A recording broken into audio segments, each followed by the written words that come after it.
व्याकरण Saraswati group of education में मैं अकबरी भाग्यश्री आप सभी का हार्दिक स्वागत करती हूँ। कक्षा 9 विषय हिंदी चैप्टर नंबर 3 क्या निराश हुआ जाए, जिसके लेखक है हजारी प्रसाद द्विवेदी।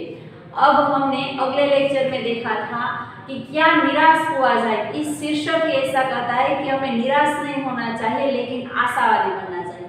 देश दुनिया में कितने ही सारे भ्रष्टाचार, चोरी, डकैती आदि सारी बातें हो रही, किसी भी आदमी में दोष ही निकाला जा रहा है, लेकिन फिर भी हमें आशावादी बनना चाहिए, ऐसा लेखक कहते हैं। तो आज हम आगे का जो बचा हुआ जो चैप्टर है वो हम पढ़ेंगे। इसमें लेखक कहते हैं कि वे कानून की त्रुटियों से लाभ उठाने में संकोच नहीं करते। इस बात के पर्याप्त प्रमाण खोजे जा सकते हैं कि समाज के ऊपरी वर्ग में चाहे जो भी होता रहा, भीतर ही भीतर भारतवर्ष अब भी यह अनुभव कर रहा है कि धर्म कानून से बड़ी चीज है। एक बात लेखक ने बताई थी कि धर्म और कानून को धर्म समझा जा सकता है, लेकिन यहाँ पे दो अलग अलग भागों में बटा गया है। धर्म ही अलग है और कानून भी अलग है। तो यहाँ पे बताया है कि धर्म है वे कानून से बड़ा है। अब भी सेवा, ईमानदारी, सच्चाई और आध्यात्मिकता के मूल्य बने हुए हैं। वे दब अवश्य गए हैं लेकिन नष्ट नहीं हुए हैं। आज भी वह मनुष्य से प्रेम करता है। हमारे यहाँ सच्चाई, ईमानदारी, आध्यात्मिकता सभी गुण हैं, लेकिन वे नष्ट नहीं हुए हैं, दब गए। हाँ, कई लोग वह नहीं करते, सच्चाई के राह पर नहीं चलते। कई लोग ऐसे हैं जो आध्यात्मिकता की ऊंचाई पर पहुंच गए लेकिन फिर भी उसका कुछ चलता नहीं। ऐसा बहुत दब गए हैं लेकिन नष्ट नहीं हुए, ऐसा लेखक कहते हैं। तो आज हमारा पहला पॉइंट है बुराई और अच्छाई में भेद। आपको ऐसा तो पता है बुराई और अच्छाई में भेद है, क्या सही है और क्या गलत, लेकिन लेखक की दृष्टि से बुराई और अच्छाई में कौन सा तफावत दिया गया है। लेखक कहते हैं कि महिलाओं का सम्मान करता है, झूठ और चोरी को गलत समझता है, दूसरे की पीड़ा पहुंचाने का पाप समझता है। दूसरे की अगर हम पीड़ा को समझते हैं कि इसको ये है वो है तो वे पाप समझने लगता है। हर आदमी अपने व्यक्तिगत जीवन में इस बात का अनुभव करता है। कहीं ना कहीं हमें भी हमारे सांसारिक जीवन में कहीं ना कहीं हमें अनुभव मिलता है।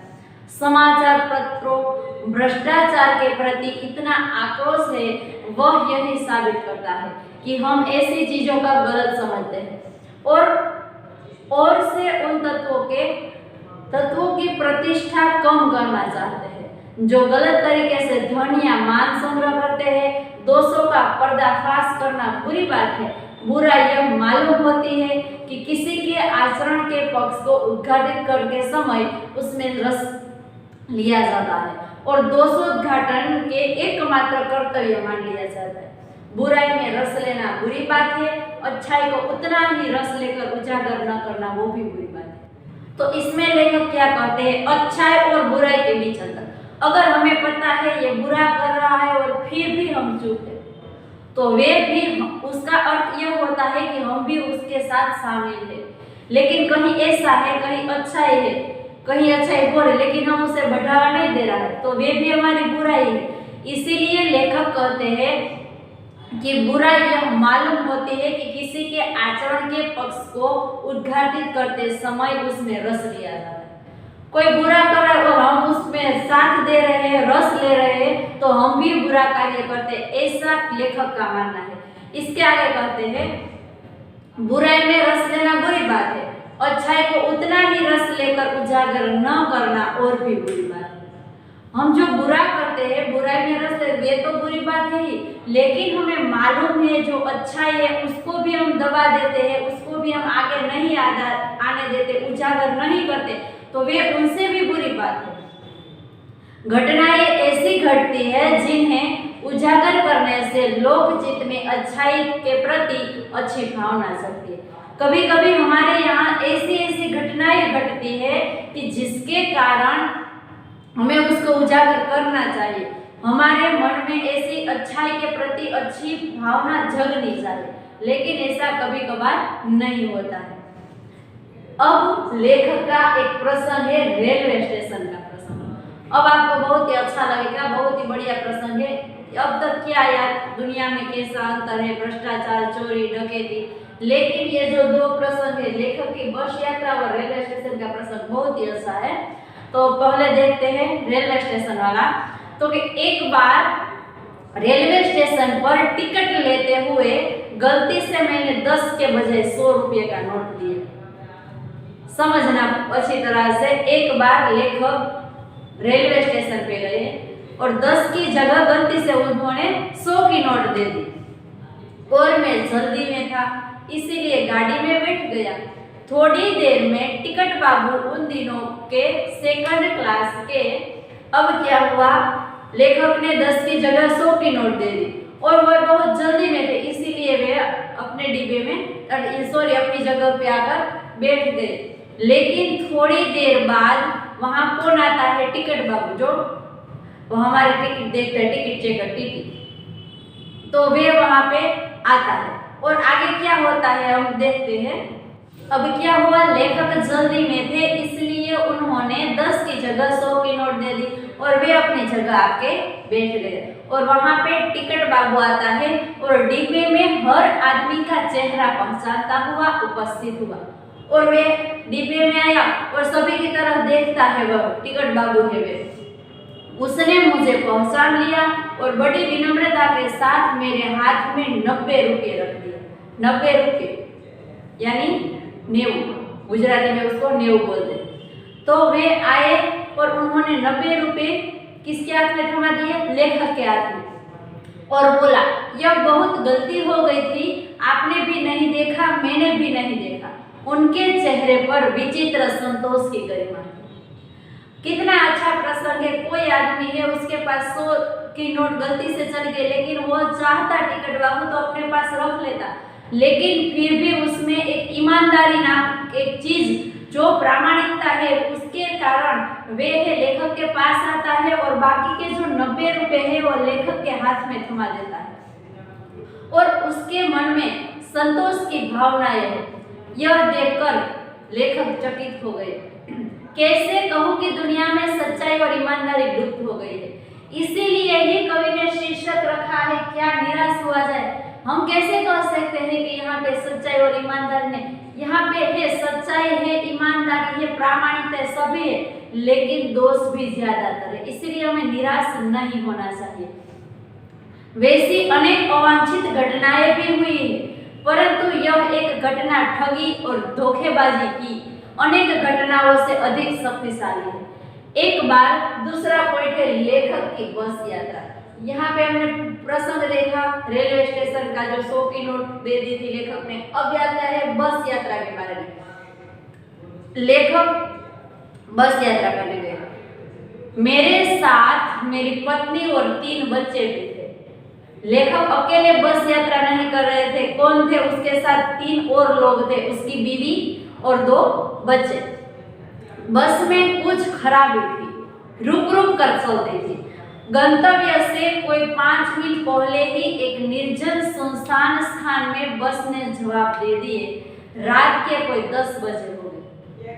अब देखो रात के 10 बजे हुए हैं, जाना है वहां पे, थोड़ी ही दूरी पर बस है, लेकिन सुनसान जगह है, रास्ते में कोई आता जाता दिखाई नहीं देता है। उसी जगह आकर बस वहां पे रुक जाती है, आगे चल सकती नहीं। अब क्या होता है, बस में यात्री घबरा गए, सभी लोग घबरा गए, ये क्या हुआ, बस अचानक क्यों रुक गई। कंडक्टर ऊपर गया और एक साइकिल लेकर चलता बन लोगों को संदेह हो गया कि हमें धोखा दिया जा रहा है। अब ऐसा हुआ, रात के 10 बजे है, रास्ते में बस रुक जाती है और कंडक्टर क्या करता है, बस में से उतरकर एक साइकिल लेकर चला जाता है। तो क्या होता है, सभी यात्री है जो बस में बैठे हुए वे सब घबरा जाते हैं, हमारे साथ कहीं धोखा तो नहीं हो रहा है ना। अब कंडक्टर है वे साइकिल लेकर चला जाता है, लेकिन बस में बैठे लोगों ने तरह तरह की बातें शुरू कर दी।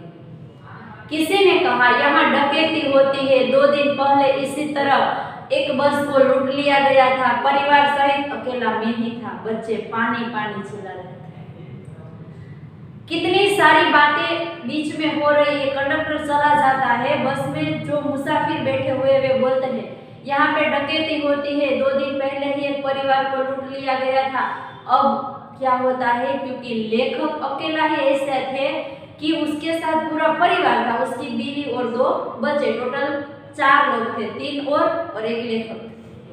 अब ऐसा हुआ, बच्चे को प्यास लगी, इसीलिए उसके बच्चे पानी चिल्ला रहे थे। पानी का कहाँ ठिकाना न था। ऊपर से आदमियों का डर समा गया था। कुछ नौजवानों ने ड्राइवर को पकड़कर मारने पीटने का हिसाब बनाया। ड्राइवर के चेहरे पर हवाइयां उड़ने लगी। अब क्या हुआ, सभी लोग इकट्ठे हुए, उन्होंने ऐसा सोचा कि हम लोग ड्राइवर को मारते हैं। सब लोग इकट्ठा हुए, ऐसा उन्होंने सोच लिया कि हमें ड्राइवर को मारना है। इसीलिए ड्राइवर बहुत ही डर गया। लोगों ने उसे पकड़ लिया। वह बड़े कातर ढंग से मेरी ओर देखने लगा।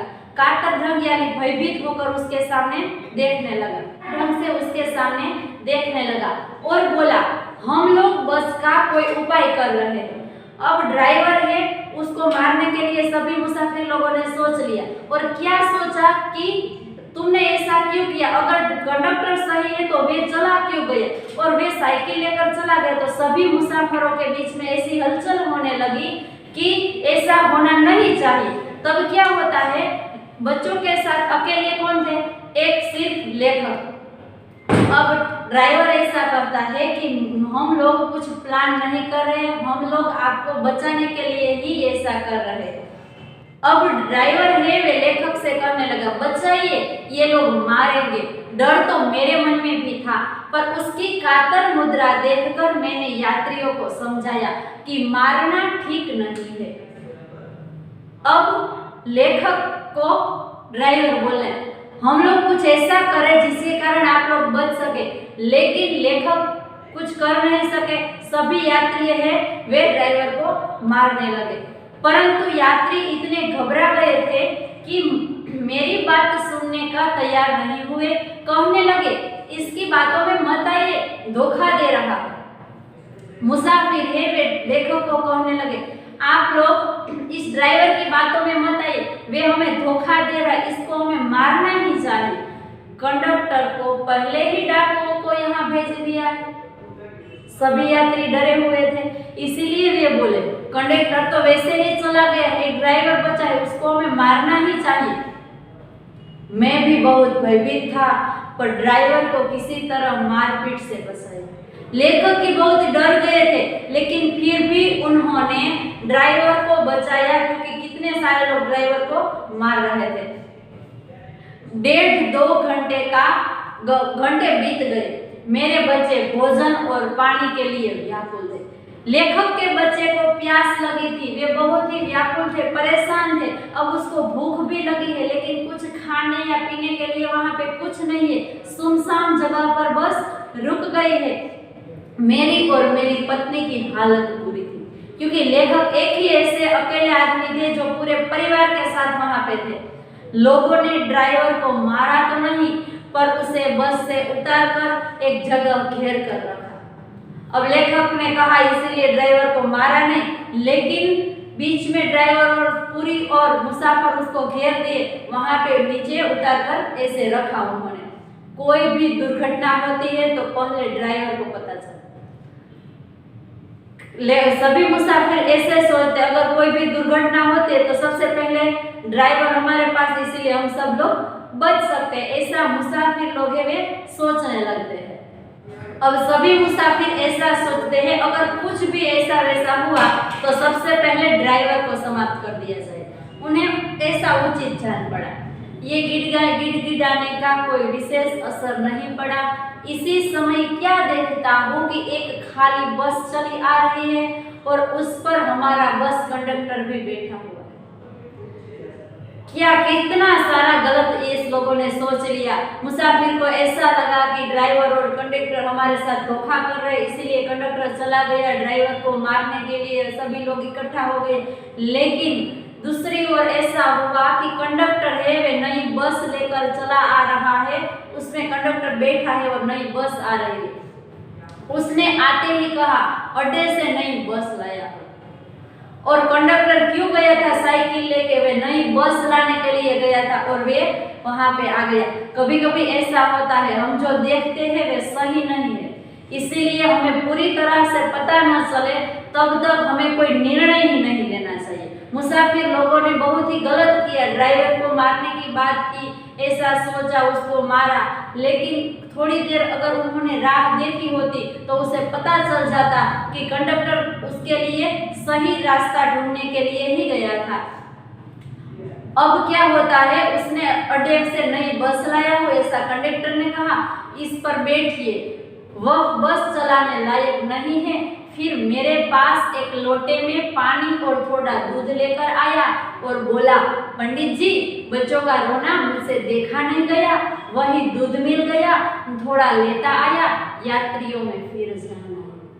कितना श्रेष्ठ विचार है कंडक्टर का। वे आया, वह बोला कि यह बस है, वे चलने लायक नहीं थी, इसीलिए मैं नई बस लेकर आया हूँ, आप सब लोग निश्चित होकर इसमें बैठ जाइए। और किसके पास आया, लेखक के पास आता है और उसे कहता है, पंडित जी थोड़ा पानी और दूध लेकर आए, ये लो पानी और दूध, आपके बच्चे के रोने की आवाज मुझसे सहन नहीं हुई, वहां पे दूध भी मिल गया, इसीलिए मैं दूध और पानी आपके बच्चे के लिए लाया।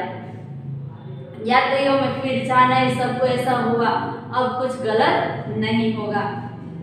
सबने उसे धन्यवाद दिया, ड्राइवर से माफी मांगी और 12 बजे से पहले ही सब लोग बस अड्डे पहुंच गए। 10 बजे वहां पे बस रुक गई थी और 12 बजे से पहले सभी लोग बस अड्डे पहुंच गए। कैसे कहूं कि मनुष्यता एकदम समाप्त हो गई। लेखक ऐसे बोलते, हम ऐसा तो नहीं कह सकते ना कि मनुष्यता समाप्त हो गई, क्योंकि कंडक्टर के मन में ऐसा भाव जगा कि बच्चे रो रहे, इसीलिए वे लेखक तो उसके कुछ जान पहचान वाले नहीं थे, फिर भी वह दूध और पानी उसके बच्चों के लिए लेकर आता है। कैसे कहूं कि लोगों में दया और माया रह ही नहीं गई। जीवन में न जाने कितनी ऐसी घटनाएं हुई है जिन्हें भूल नहीं सकता।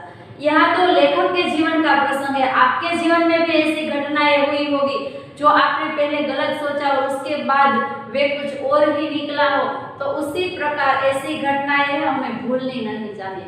अगर हमारे जीवन में किसी लोगों कोई भी आदमी से हमें मदद मिली है तो उसका उपकार हमें जिंदगी भर नहीं भूलना चाहिए, क्योंकि उसकी वजह से आज हम जो कुछ भी है यहाँ तक पहुँचे हैं। सबसे पहले हम अपने माँ बाप, उसके तो गुण कई गुण हैं, वे तो इस जन्म में तो हम उसका कोई ऋण चुका ही नहीं सकते, लेकिन कभी भी अपने माता पिता हमारे लिए ही जो कुछ भी कह रहे हमारे लिए, उसको हमें कभी गलत नहीं समझना चाहिए। तो उसी प्रकार लेखक भी कहते हैं कि इस ऐसी ऐसी घटनाएं घटी है जिसे लेखक भूल नहीं सकते।